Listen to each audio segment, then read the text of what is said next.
Hello everybody, and this is a slightly different video from my usual shtick here on the channel. I was asked recently by members of the MWO forums about whether I would like to give them a hand with a poll that they're having over on MWOmercs.com. There'll be a link in the description for this, about what inner sphere mechs should be added to the game going forward, mostly dealing with the new tech that will be arriving in July sort of time frame.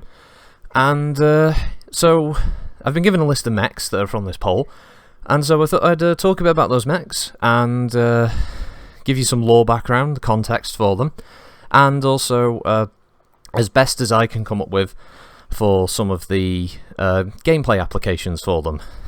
There'll be images provided of the mech so you can at least see what they look like originally, and I'll be talking about the variants and other bits and pieces that go with each mech. So we'll be going through 3 mechs for each weight class, and this one could go on for a bit, but the base thing is, if you want to vote, just go to the link in the description below. It'll take you to the forums. Obviously, log into your account. You can vote for any number of the mechs that you want on the list. You're not restricted to just one. So, yeah, let's get started, shall we? Okay, so the first mech up is the Osiris, which is the OSR-3D, is the standard variant. The Osiris was built by Sphere Battlemech for the AFFS. They had, for a very long time, centuries, had been providing pretty much 2 types of mechs for the AFFS, which is for House Davian, for those who don't know, it means Armed Forces of the Federated Suns. They were building the Enforcer and the, unfortunately not in MechWarrior Online, the Dervish for many years, and it was time for a change. So in the late 3050s, the CEO of the company decided that they needed to come up with a new mech, something that would reinvigorate their sales figures, basically. So by 3063, they had debuted their new light design, the Osiris. It was heavily inspired by veterans of the Clan War, who wanted something that could be on par with some clan fast-moving mediums and lights, namely the Dragonfly in its A configuration. The Dragonfly, for those clanners out there, is the Viper. So the Dragonfly obviously has advantages in its speed, but has also its weapons capability, so the Osiris tries to match that. So the OSR-3D model comes with something crazy like 5 ER medium lasers, I believe, or 4 of them. Yeah, 4 ER medium lasers, and an SRM-6, and a machine gun. So it's a pretty fast, well-armed, striking light mech. Its major downside being that there's a cost of armor for this thing. So, if we look at it from a MechWarrior Online perspective, you're talking about a light mech that is a chicken walker design for its legs. It has a high-mounted weapon right on the top, which would either be counted as head or possibly CT. It's got a missile hardpoint in the left arm, and the remaining weapons in its right arm are mixed between its right torso, center torso, and also its left torso for the machine guns. So there's a really big spread of weapons going across this thing. We're talking 5 energy hardpoints, 1 missile and 1 ballistic. PGI probably don't need to inflate that, but they could. They could give it 2 ballistics points, they could give it 2 missile points, and a minimum. But the energy doesn't need to be touched. It's already pretty powerful in that respect for a 30-ton light. Other variants include the OSR-4D, which is a Fedcom Civil War variant. That one dropped the missiles and machine gun in favour of an extra pulse laser and increasing its jump jet capacity so it could jump even further. Obviously, MechWarrior Online jump jets aren't as big a deal, but the extra energy hardpoint does change things again, bringing it up to 6. However, it loses its machine gun, so that variant is already distinct in the fact that it has the most energy hardpoints. The only other version which is way out of the timeline is the OSR-5D, which was developed in 3081, so we're jumping quite far. But that one, you could work it into the game, because it brings a heavy PPC, which we know is going to be added in the July update, but it also makes use of things like an XL gyro, and that's a piece of tech that isn't going to be in there at that launch, so possibly not. So with the new skill tree, though, we might not need 3 variants. So, as a stand, we've got 2 pretty decent mech variants, with some very generous weapon options available to them, for a 30-ton design again, remember. And this is the type that uses ERs as standard, so you're already using a bit of clan tech in there. The Osiris is Also a good candidate for things like the Light Fusion engine, if you wanted to not risk the XL engine situation with in a Sphere mechs, but obviously at the cost of not being able to carry as many weapons. Speed is key, so it'd be interesting to see. It kind of reminds me of a Jenna slash Cicada kind of area of weaponry. Yeah, interesting design. I'd be interested in seeing what they could do with the Osiris. Plus, it helps that it actually looks kind of cool as well in Battletech. So I imagine the art team could do a stunning job with that thing.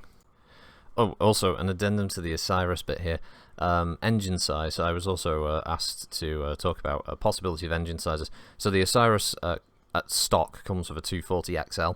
So with a rough formula I was given, add 60.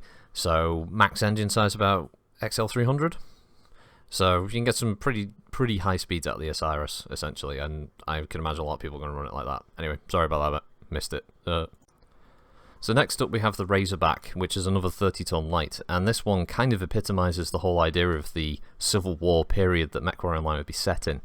It was developed by Bowie Industries, again back in the late 50s, with the idea that it was a company that had been making heavy and assault designs for a long time. They wanted to debut something new, so they went with a light. As a result, they created a mid-ground light mech called the Razorback. Its intention was to be fast enough to keep up with other light elements of Battlemech units, but also not be a striker but be a range support option, and have some protection when things got too close. As such, it's meant to back up mechs like the Osiris, which are striking mechs by hitting enemy targets at long range and covering the withdrawing striking battle mechs. As such, it saw extensive use throughout the Civil War between the Federated Sons and the Lyran Alliance, and remained a popular light battle mech ever since. So, looking at what we have, the 9S, or RZK9S, is the standard variant of the Razorback, which is a single ER large, a Streak 4, and 4 machine guns. Essentially, you have a right torso or right arm mounted, high-placed energy hardpoint right off the bat. So, you know, your options are there: light PPC, heavy PPC, sticking with the ER large, or you want to go for something a bit close range, pulse lasers, whatever you want to do. It has a single Streak 4, which is obviously a missile point, and 4 machine gun hardpoints. So this is your ballistics boat. Maybe you could buff that energy hardpoint to 2 on that right arm, and maybe keep the missiles as they are. But 4 machine guns, that's the highlight of this mech. It's fast. It has an unusual leg design, which I'm not sure PGI would probably keep. They'd probably alter it, in my opinion. But it's a distinct looking little mech. I quite like the look of it. Other variants that came in are the 9T. This one removes all the weapons on the standard variant and replaces it with a single ER PPC and 4 ER mediums. So there's your energy boat there. I don't really know if it needs any hardpoint inflation, but it could do.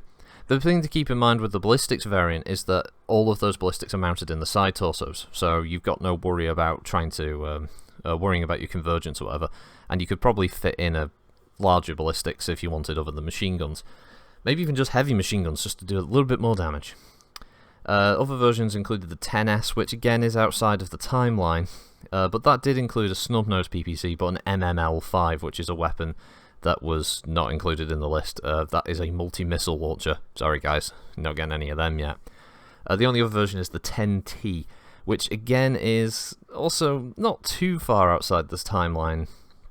It uses an XL engine, endo steel, and ferro, and it has an increased ground speed. At the cost of its weapon size, it has 4 ER smalls and a heavy PPC. So it's kind of the same as the 9T, just slight changes there.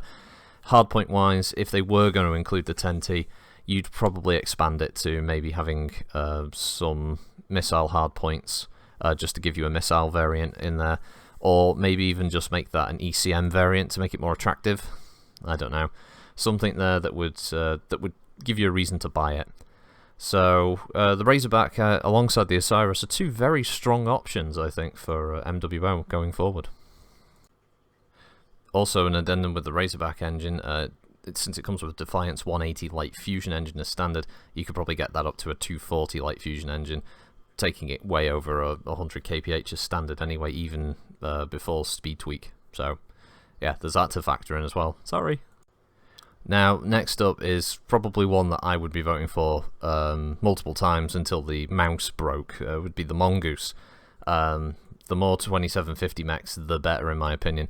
This was a Star League era light design that came out in the 2600s that was intended to be a deep reconnaissance mech, but it was so effective and so popular with light commanders that it ended up becoming one of the most highly sought after and demanded mechs within the Star League. Essentially, it started to replace the Locust prior to the fall of the Star League, as it was just so popular, so successful, and so effective in its role at 25 tons as well. It used a Beagle probe, had 3 medium lasers and a small laser, and yeah, did everything the Locust could do, but better. Essentially, the Mongoose was hampered by the fact that once the Exodus happened with General Kerensky and the rest of the, well, majority of the Star League, there just weren't enough plants that could produce the tech, such as the Beagle probe, to really keep the Mongoose in production. Remember, this is a mech at the time that would have used XL engines and ferrofibrous and other materials like that that just couldn't be produced after a certain point in time. So that's the reason the Mongoose didn't succeed, and the Locust lived on. So the standard variant of the Mongoose is the MON-66, which, as I said, is basically 4 energy hardpoints. You've got them spread around the mech, 1 central energy hardpoint and 2 in the right arm, 1 in the left. So it's not one for convergence, but it's a bunch of energy hardpoints and a 25 tonner. And let's face it, the game needs more 25 tonners anyway. We need more in that kind of light category. We haven't got enough to really spread out. Outside of the fact that I think it's a phenomenally awesome looking design anyway, it's just so ugly, isn't it? It's great. This one is your standard, so 4 energy hardpoints and a 25 tonner. I could see PGI stacking that up to 6, just to make it more desirable for people who want to run something that's basically boating a load of ER smalls or pulse lasers, or any of those kind of things. Other variants included the MON-66B, which was a Royal Star League version. Basically, it used XL engines, double heat sinks, and upgraded the torso medium laser to an ER large. So a bit of weight saving, but still kept all energy. You're going to notice that with nearly all of the designs. The 67, which removed the Beagle probe and replaced its structure with standard. The armor was downgraded. Essentially, this happened because of the succession wars destroying a lot of the tech. So that one's probably not that desirable. You had a 3039 version, which was the 68, which replaced pretty much everything for a single large laser and swapped up the engine for a slightly better speed, but that was it. You had the 69, which is decent. 2819, it was a variant that was introduced to replace Lost Tech. It had an SRM2, so there's your missile version. Whack a bunch of missile points on that thing, you've got a fast-moving striker that's similar to the Commando, I guess. Let's see, the 70 was another version, pretty much stuck to all flamers. Then you had the 3077 one, which is probably something that could be introduced. Introduced Mask, ECM, had an XL engine, had double heat sinks. Basically, it was up the wazoo with all the new stuff, and it had a bunch of medium lasers. So although it's an energy boat, you could still include it because it has a ton of tech, making it a proper scout. And then you had the 86, which was the final version, which introduced a light PPC, an XL engine, and it had a pretty high top speed of 150 kph, and it had a medium laser in each arm, and a torso-mounted ER small.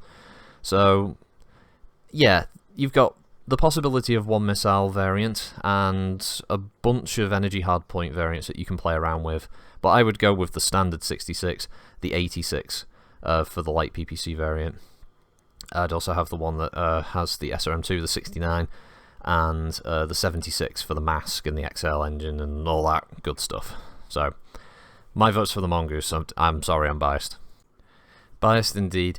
The engine on the Mongoose would be a Nissan 200 standard, but that can go up, obviously, to a 260. Probably higher than that anyway, based on whether you have a standard or an XL, regardless. The Mongoose would be pushing some pretty high speeds anyway. It's already running at 130 kph, so it might not go to 260. It could go 300 at a top, but it's always based on the max speed rating that MWO has you know, so it doesn't break the game. So next up we have the Lynx, the first of the medium mechs, 55 ton, being the sort of sweet spot obviously for the medium category. Anything lower generally doesn't perform as well by comparison, although there are exceptions obviously. Looking at the Lynx, it's another striker mech, so it utilises its speed and a pretty straightforward weapon loadout to be able to quickly do damage and move out of the combat zone. It was produced in the 2700s by Blue Shot Weapons on Solaris 7 within the Lyran Alliance. It was a much hailed medium mech for its time that was stifled by the fact that during the Succession Wars the plant was destroyed by Marek raiders and production of the mech dwindled for centuries until it was finally brought back in the 3040s, 3050s.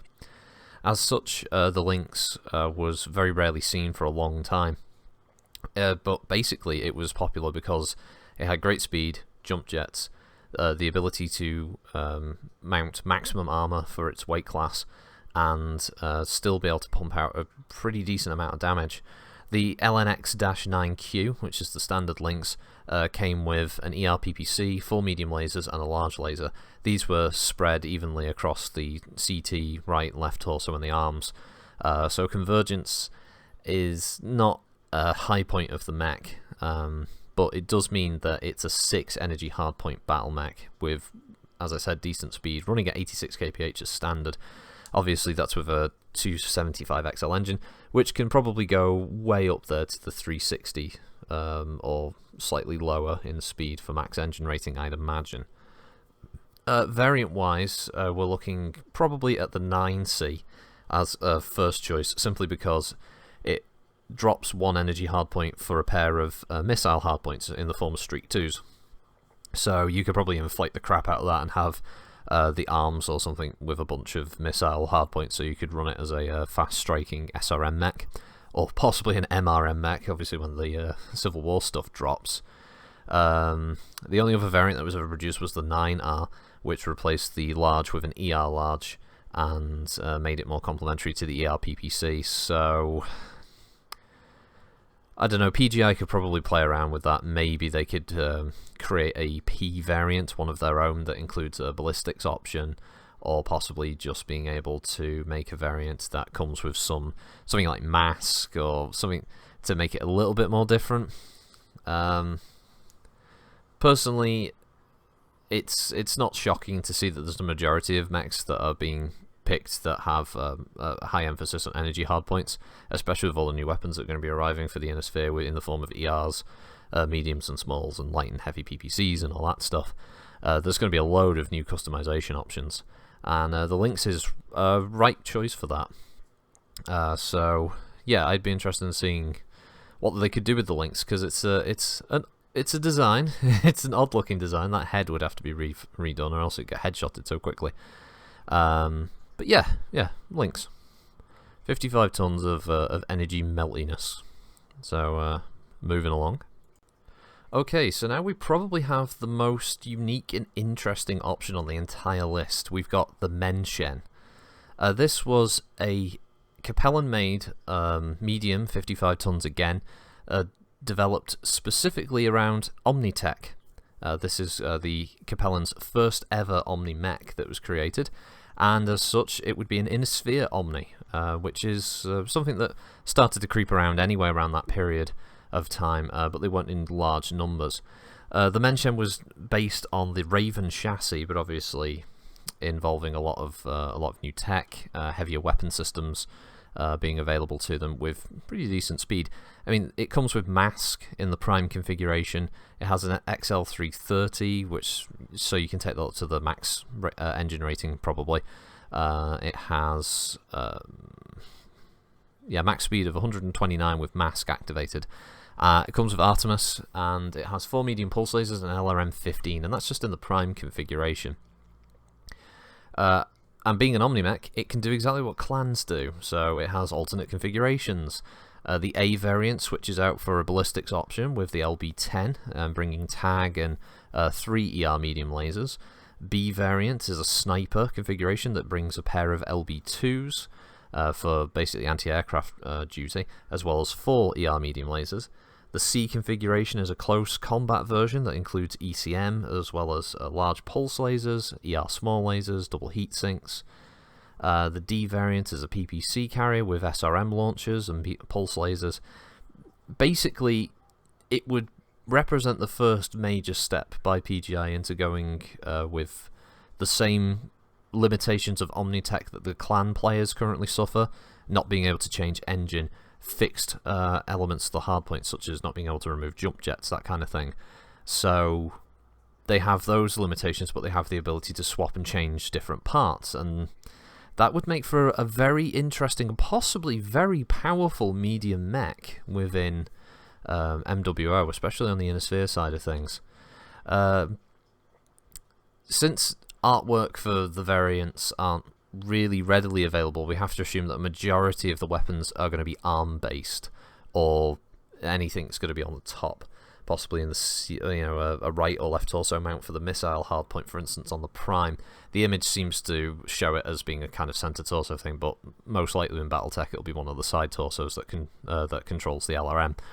So we're probably talking about high-mounted missile hardpoints, possibly high-mounted ballistic hardpoints. Most likely that would be the case, so anything with LBs as standard would probably be mounted in the same side torsos.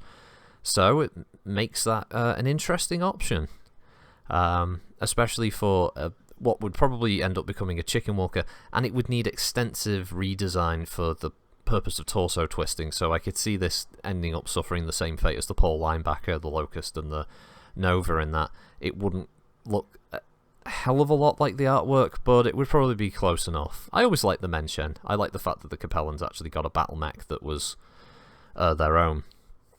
Within the lore, the Menshen was, as I said, designed based on the Raven technology. It's named after the I think it's spirits that protect that would protect the homes of people in China, in ancient China. They were like door guardians. I think they're like those lion statues that you see and stuff like that. So that was the idea behind it. It represented a new step forward for the Capellan military, going with this new Omni technology and becoming more sort of confident and ready to defend itself against attackers. This was also debuted alongside other mechs like the Dwangung and the Tizang and things like that. So yeah, I would be interested to see it. Personally, I don't see PGI going the Omni-Mech route, although if I would hope that they would pay attention if there were a lot of votes for this mech on the poll. I would like to think that they would seriously consider it if that was the case. But I personally could see PGI saving Inner Sphere Omnis for a later big update, probably like a mech pack that has a bunch of them in, like the Firestarter Omni and the Sunder and stuff like that. So still, the Menschen's an interesting design, and I wouldn't be upset to see it. It would be pretty cool, actually. Rounding out the medium category, we have the 50-ton Star Slayer. This was made in the late 2700s, shortly before the Amara Civil War kicked off and burnt the Star League to the ground. It was designed with the intention of being a garrison and mop-up duty battle mech, so not a frontline fighter, but certainly equipped to handle any pockets of resistance while the main force moved on. Many of them never saw combat, though, because the company producing them would obviously not be able to fulfill the contract due to the fact that A, its client was embroiled in a massive civil war, and B, the Star League left and fell apart and there was the exodus, so let's put all the ones we built into storage. Many of them wouldn't be seen until decades or a century or so later, when the company would start producing them again once technology had been brought back up to its previous levels, and any of those found were in storage that were used by various house units and mercenaries that had found the caches of them that had been stored wherever and whenever they were available. So the Star Slayer is a energy missile mech. Normally the SRM that it carries, which is a 4, would be in the back of the mech to fire on targets behind it, although some information seems to contradict this, and as you can see from the artwork, you can clearly see the SRM4 is actually on the front. So it's sort of interpretation, I guess. The standard model is the STY-3C. It comes with 2 large lasers, an SRM-4, 2 medium lasers, and a small. It's also interesting the fact that it's an asymmetrical mech. The left arm is just that. It has that in a hand and one of the weapons, whereas the right arm is just the guns. It's just the large lasers. So it would have a rather unique profile. It's also interesting to see that the arms are quite high mounted, so those large lasers would be very good for sniping. Speed-wise, it comes standard with a Magna 250, so you can go up to a 300 in the standard or XL categories for that, bringing the speed from a default 86.4 way up there over 100 and factor in speed tweak and all the other good stuff. The STY-2C was another model that was slightly modified, and it's basically a no-go. There's nothing really there. The STY-3D was a slight change to make it a more long-range mech. They removed a large laser, the SRM, and the small laser, and replaced it with additional medium lasers and an ERPPC. So more or less the same, but dropping the missile hardpoint for an extra energy hardpoint. So you're going from 5 to 6 at minimum. And the 3DR is a much later version that will most likely make it into the game if they were adding it. Comes with a heavy PPC, a Guardium ECM. It does use triple strength myoma and light ferro, but also has... oh no, it doesn't have C3, sorry. So this variant would use some new tech. It would have ECM, so that's pretty much a no-brainer. The 3D, yeah, that's a pretty high energy count. So PGI could easily inflate the missile hardpoints on the 3C to make it more desirable. Maybe bump that up to 3 or 4, so it can end up becoming some kind of like LRM carrier, and or an SRM boat, or an MRM boat, depending on what happens. And yeah, we'll see where we go with there. It's an interesting mech though, as I said, because of the asymmetrical physical design of it. It would stand out, and I think the art team could do some pretty impressive stuff with the old Star Slayer. So yeah, I'd be interested to see what would come of that. Moving on along to the heavies, we have the Dragonfire as our first candidate. 75 tons of just brutality. It comes with a Pitman 300XL engine, so max speed of max rating of 360, most likely if not more. It comes with a Guardian ECM suite. 10 double heatsinks is standard, runs about 64 kph, which is roughly standard for heavy mechs anyway. So the Dragonfire, historically it was one of the spin-off designs of the Marauder. Historically the Marauder was hailed as the beginning of a new generation, a new design philosophy of battle mechs, but the Amaris Civil War pretty much prevented any of those other designs from leaving the drawing board. The Marauder being the only design to have remained intact and being produced in any large numbers. The result, though, was the Dragonfire never saw the light of day until much later after the Helm memory core was retrieved, which had all of this information on it. As such, it was designed post-Clan War, with the emphasis on it being able to counter the Clan mech's advantages. So to do this, designers basically went big. They gave it an LB autocannon. It seems to depend on what version of the book you're reading. It's either got an LB20 or it's got an LB10, but regardless it comes with an LB, a Gauss rifle, a large laser, and 2 medium pulsers alongside the aforementioned ECM suite. This means you've got a Chicken Walker mech that mounts a hell of a lot of firepower. It's low to the ground, so it means it can use terrain a lot better, and it's got pretty good convergence. As you can see from the artwork, the arms are not traditional arms, so it's likely that you're just going to be fixed to whatever your torso is aiming at anyway, so convergence is a big deal with this thing, and it's probably capable of firing all of its weapons without overheating, at least once or twice before having to back off. Yeah, it's a nasty piece of work, the Dragonfire. It's hard to tell from the artwork, but it probably would need a slight redesign to allow it to have torso twisting, but outside of that, the ballistics are mounted in the arms, and it's a pretty balanced design across the board. Although it has 2 ballistics hardpoints and 3 energy hardpoints, I could see PGI expanding that a little. ECM as standard on the DGR-3F means it's already a no-brainer to take, and it's a well-armed heavy. Other variants included the DGR-4F, which was a basic upgrade that replaces the large with an ER model, giving it a longer range. The 3FC, which was created by the word Blake, introduces a C3 computer. Now, obviously that's not really a thing within MechWarrior Online, but it does replace the mediums with ER models, so they could probably targeting computer that, so maybe just drop it entirely and just, add more armor. And the 6FC, or maybe increase the engine size. The 6FC is 2 ER mediums and ER large, and most of its hitting power coming from its Gauss rifle and LB-10. Also carries the C3 computer. So there's not a huge amount of variance there in the models. They're all pretty much focused on doing one thing, which is Gauss and Luxor ballistics, and not much else. So I'm thinking you've got an ECM model as standard, you've got 2 models that are variants with the lasers. You make one of them pretty much heavily favour energy, another one that heavily favours ballistics, and that's it. You're pretty much done there, aren't you? You've got 3 fairly distinct models with different setups that you can do.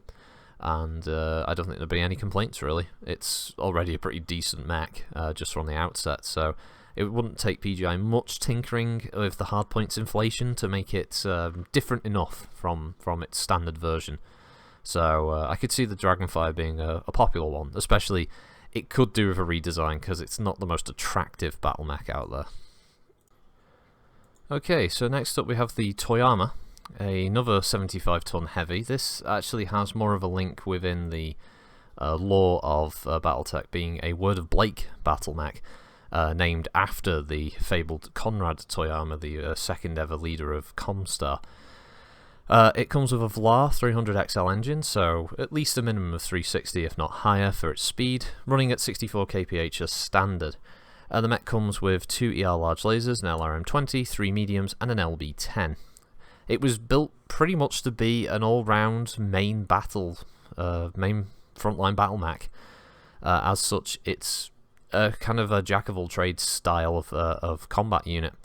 As you can see, it's 2 ER larges, 3 mediums, so 5 energy, a missile, and an LB, so 1 ballistic point there, spread across the mech.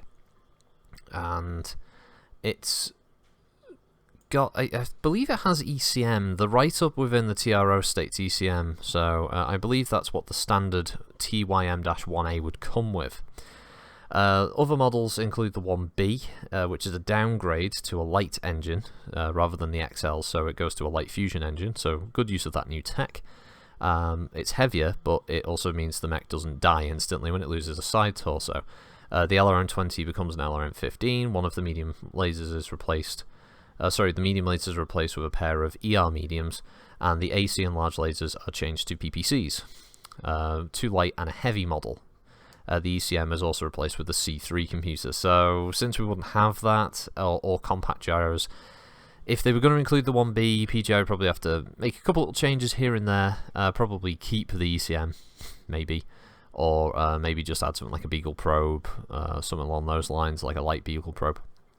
But it's interesting, that version, because it comes with the light and the heavy PPCs, which means, although it's, again, a heavier emphasis on energy, it's different enough that you could probably tweak a couple of the points, maybe give it 2 missile hard points and, 4 energy and 1 ballistic. Or, although this one, I don't think this doesn't seem to mention, yeah, the AC was replaced, so that has no ballistics hard points, so you give that more missile hard points. And the other version is the 1C, which is referred to as an enhanced tech, and the reason you probably won't see this is because it has the medium variable speed pulse laser, or the MVSPL. Yeah, we're probably not going to see the 1C. So I don't know, this one could be hampered by the fact that PGI would probably have to create a few variants for this thing as well, a P variant or 2, which that allows them to do whatever the hell they like, so a ballistics heavy variant, and like a missile heavy variant if they want. Other than that, it's a fairly straightforward mech. It has most of its weapons in the arms, but its torsos do mount the ballistics and the missile hardpoints. Sorry, one of the ballistics in the arm, it has some of the energy and some of the missile in the side torsos. It's straightforward. It is pretty much bog standard as far as Battlemechs can get, but at 75 ton, it can bring a hell of a lot of damage to the party. So I'd be interested to see what they do with it, because it's not a bad looking mech either. So a slight redesign and a sort of MWO-ification of it, I'd be interested in seeing. Rounding out the heavy options in the poll, we have the Falconer. This was a mech that was designed specifically to counteract clan Omnimechs. So designers decided to go with the Thor as a model to base the Falconer on and work from there. Essentially, being a mech that was designed to be able to go toe-to-toe with clan Omnimechs and win, the Falconer brings some fairly hard-hitting weaponry. It comes with a Gauss rifle, an ERPPC, and 4 medium lasers. Obviously, the first thing you're going to see about the images of this thing is that its default shape, it can't possibly work within MechWarrior Online's technical limits. It's too low to the ground. It doesn't have any torso twisting capability. So the first thing that'll happen is a major redesign of it physically. That is what happened to the linebacker and other mechs, unfortunately. So if this was to be added, that is unfortunately what would happen. Outside of that, as long as they can keep the kind of odd design with the little arms down at the front, it still could be quite interesting to play though. It comes with a GM 375XL engine, so it could probably hit the max engine rating in the game anyway, giving it a rather impressive speed for a 75 tonner. It already runs at 86 kph, and it has jump jets. Double heat sinks as standard, and as I said, this model already comes with 5 energy hardpoints and a ballistics. Other models are few and far between, with only one of any real note, which is the FLC-9R, which was a Jihad variant that replaced the ERPPC with an LB10 and a heavy PPC. PGI would probably have to go out of their way to make a couple of changes here and there to this thing, trying to obviously make it a bit more desirable.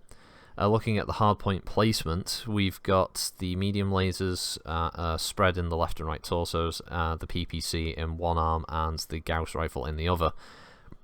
So energy convergence is good, and you know, you've got some nice sniping options spread amongst the arms anyway.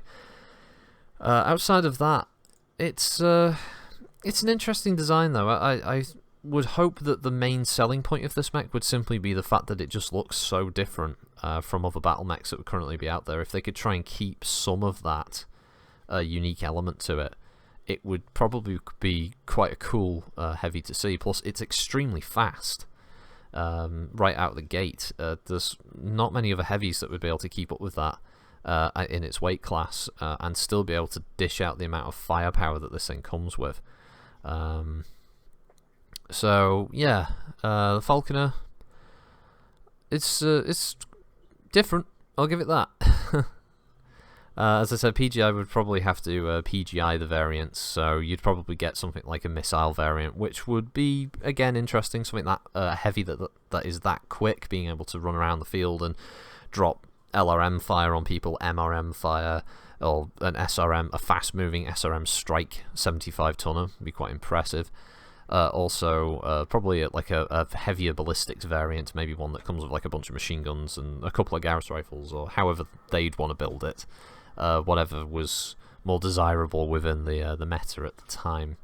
So yeah, one that if it was going to be added, it would have to have extensive changes. So interesting though. Okay, so going straight into the assault category now, we've gone with a popular one straight off the bat with the Nightstar, the 95 ton assault. Comes with a pit band 285 XL, so going up to a minimum of a 340 to 350 XL rating or standard, with relatively decent speed for an assault of 54 kph off the bat before any speed tweaks or heavier engines are added. The mech is historically one of the 3 Marauder spin-off designs alongside the Dragonfire. The Night Star was designed to support heavy lances and act as bodyguard to commanders in their marauders. As such, they were used throughout a chunk of the Amaris Civil War and survived some of the First Succession War before, unfortunately, their plant was destroyed and thus the Night Star was lost for many years. As standard, the NSR-9J comes with 2 Gauss rifles, 2 medium pulsers, an ERPPC, and a small laser. So you've already got a pretty hard-hitting, popular meta-style mech, PPCs and Gauss, from the off, with some backup weaponry there. Again, a very heavy emphasis on lasers. You've got 4 hardpoints as standard and 2 ballistics, things that could be easily ballooned if PGI felt necessary.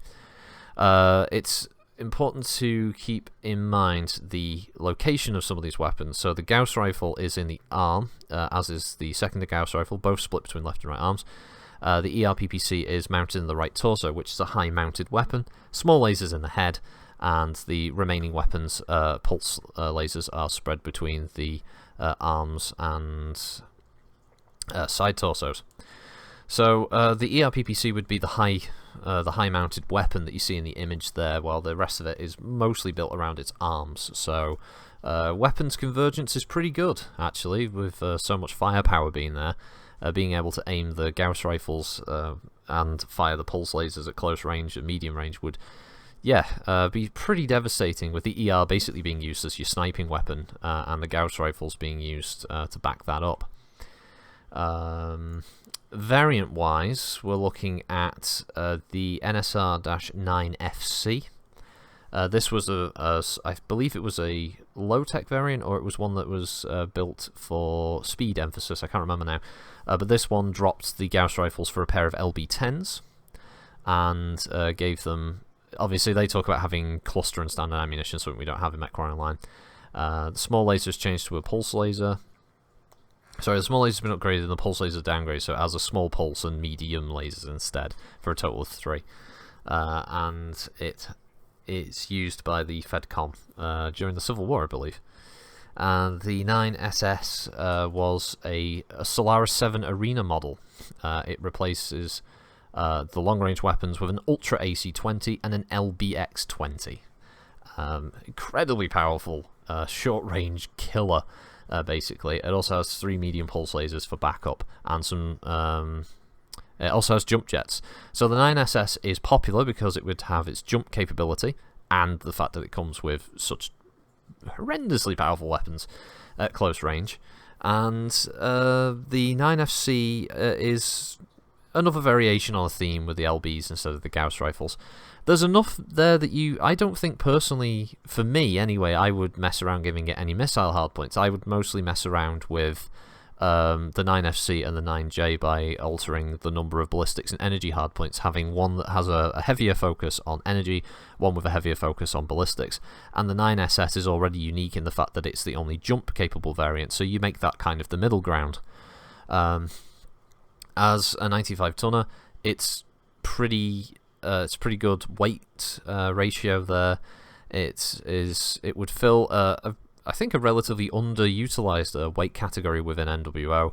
More 95 tonners would be appreciated anyway, and it looks cool. The Night Star is a very sweet looking mech. I've included obviously a couple of images of miniatures just to give you a better view of what the arms will look like, and as you can see they do extend out quite unusually. It almost has a kind of asymmetrical kind of style to it, so yeah, be interested to see the Night Star. It wouldn't surprise me if it gets added at some point. It's already very popular on the forums.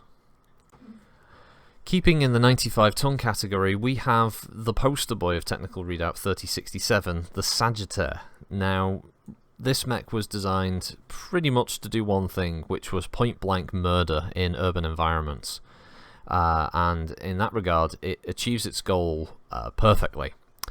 It's a horrendously huge mech. It's not something personally I would pick because it looks like something out of an anime. But I know some of you are going to go, "Oh, the 3025 mechs from anime." I don't care. They look way better than this thing. This is the meta player's dream boat. This thing, convergence. Everything is going to converge. It doesn't have arms. Everything is side torso mounted, and what does count as arms is just gun. It has gun, not arm. It has big gun. So what does it come with? 2 large pulse, 5 medium pulse, a small pulse, and an ER-PPC. This thing is just an energy death machine. It has a pitband 285XL engine, so you're going over a 300 anyway, 54 kph standard speed, so you probably bring that up to about 70 odd kph with speed tweak. And it actually has jump jets, so not only is the standard SGT-8R a murder boat, it also has jump jets and a 95 tonner. Holy crap. You can see why this thing is on the list. Yeah, the Sagittaire is very powerful, but not as powerful as what's coming up next. So the SGT-9D is another variant that has the pulse lasers traded for mediums, but the small pulse and the ER remain in place. All other weapons are replaced by a pair of LB-10s. So the 9D can be an interesting variation with some ballistics capability. Again, that convergence is going to work brilliantly, and depending on where they are, placement-wise, you can expect to see probably dual Gauss or rotary ACs or something in that kind of category, especially with the amount of weight available. It does have a C3 master computer, but it wouldn't surprise me if you could just change that out for a targeting computer for PGIs, just for ease of sake with PGI. The SGT-10X uses a light fusion engine. It has all weapons are removed and replaced with 4 medium variable speed lasers, so can't really have that version. The 14D was another version that uses things like large re-engineered lasers. You see how what the problem is with some of these mechs is that they're using tech that isn't being added by PGI in July. So the only real variant that's official that could be used within reason is the 9D. This means PGI could decide to go with a few variants of their own. Missiles are a perfectly viable option here. You could make a Sagittaire that could boat a shit ton of LRMs, MRMs, or whatever. Maybe keep it within the urban setting, so give it a bunch of streaks or some just like MRM launchers or that kind of thing, and some backup energy hardpoints, and you're pretty much done. To be honest though, with the sheer firepower this thing brings, it's already pretty fucking deadly. And it's horrendously powerful. So scary. Dare I need ask for the final mech on this list, the 100-ton Fafnir, also nicknamed the Fapnir due to how regularly people knock one out over this design. The Fafnir was designed by Defiant Heavy Industries, the same plant that builds things like the Atlas. And pretty much it's built to do one thing, and that is to stroke the ego of the Lyran Alliance, and completely emphasizes the thing that they love most in battle mechs, and that is sheer size and strength and firepower. The Fafnir is a monster of an assault mech. It starts with a Vlar 300 engine as standard, which can obviously easily go up to 360 or more. It runs at 54 kph. It has a Guardian ECM suite, and it boats 2 heavy Gauss rifles, 2 ER mediums, and a single medium pulse laser. Yeah, this is the poster boy for the heavy Gauss rifles, essentially. I was actually surprised it wasn't on the Civil War list for purchasable mechs in the packs. That's why I was so surprised by the Annihilator when it was announced. The Fafnir will probably no doubt be added at a later date, but it wouldn't surprise me if this ended up becoming the most popular choice on the poll. The FNR-5B is a variant of it that comes with... this was designed during the Fedcom Civil War. It could be useful without the heavy Gauss rifles. Basically, it was to replace these with standard Gauss rifles, ER mediums, and ER large. So essentially, you up the number of energy hardpoints, you reduce the amount of firepower, but you give it more range and more damage. More ammunition overall, but you lose a bit of firepower. There's a Word of Blake version, but you can't use that because it uses plasma weaponry. There's the 6U, which carries Ultra AC-20s in each arm instead of the standard heavy Gauss rifles, and a pair of light PPCs using a light fusion engine and light ferrofibrous armor with 12 double heatsinks. So you could use that, especially with the fact that it introduces things like the light PPCs, the light fusion engine. There was also an experimental version which I doubt would be used by PGI, because again it would involve bringing in weapons that they're not introducing with the Civil War update. But you have at least 3 variants there that you could bring in without any problem. Again, variants on a theme. You could have 2 variants that don't have ECM if you want, so the standard FNR5 is the only ECM carrier, but then you've got ones that can have more or less ballistics, more or less energy hardpoints. You're pretty much set. The mech is also incredibly powerful for the fact that its convergence is not a problem. Once it gets close to something, it's going to kill it very quickly, in my opinion anyway.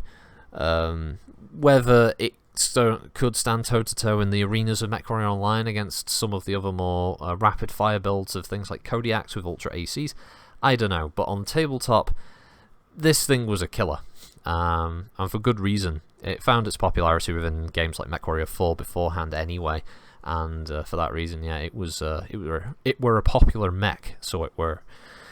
So, yeah, that rounds that out. So there's 12 Battlemechs there. As I said, there'll be a link in the description to the MechWarrior forums where you can vote for any of these mechs. You can vote for all of them, one of them, any number you want. And, yeah, just hopefully this would get out to PGI and, give them some idea of what it is the community would like to see added to the game. I may not have covered everything perfectly in this video. There may be points about different mechs that I may have missed that would make them more desirable, but these mechs represent those that have been whittled down from a much larger number originally down to this poll. So yeah, if you have the time, go ahead and have your say and put your vote in there and keep the discussion going, keep it up there, and maybe PGI will pick the one you would like to see. Thanks everyone for listening to that. I know it's gone on for a while, and I'll see you next time. Critical Rocket signing out.